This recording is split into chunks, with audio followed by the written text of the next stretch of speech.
జన్మమెత్తితిరా. నడురాత్రి నడు రోడ్డు మీద ఏం చేస్తున్నావే పద్మిని జాతి కామిని పిశాచి?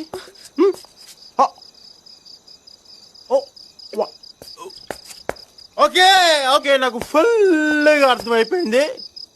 నువ్వు కానీ ఈ దీనులను కాపాడుటకు ఆ దేవుడు దిగిరాడు. చాలా పాగలుగాని లెక్కున్నాడు.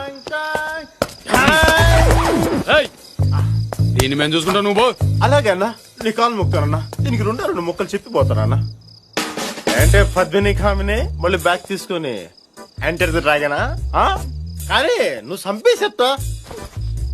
నా పచ్చని జీవితాన్ని పచ్చడి చేసావు కదే. ఇలా ఎంతమంది జీవితాలు దాడుకుంటావే? పాపం లేళ్ళని దుప్పుల్ని దున్నపోతుల్లా బాడీలు పెంచడం తప్ప ఎవ్వరికి ఏ అన్యాయం చేయని పుండాకోరలే. ఆఖరికి వీళ్ళని కూడా నీ రోగానికి బలి చేసేద్దాం అనుకుంటున్నావా? కానీ ఆగరా అన్నా. రోగమా? నేను రోగమా అన్నా? అబ్బే తనకి ఏ రోగం లేదన్నా. తన క్లీన్ ఏ సర్టిఫికేట్ అన్నా. కానీ మీకు మటుకు డెత్ సర్టిఫికేట్ అన్నా. వెనక్కి రారా. వస్తున్నా వస్తున్నా.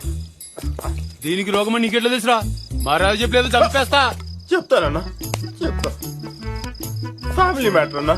Family matter? పెండ్లాం సంగతి మగన్కి తెలియదా అన్నా?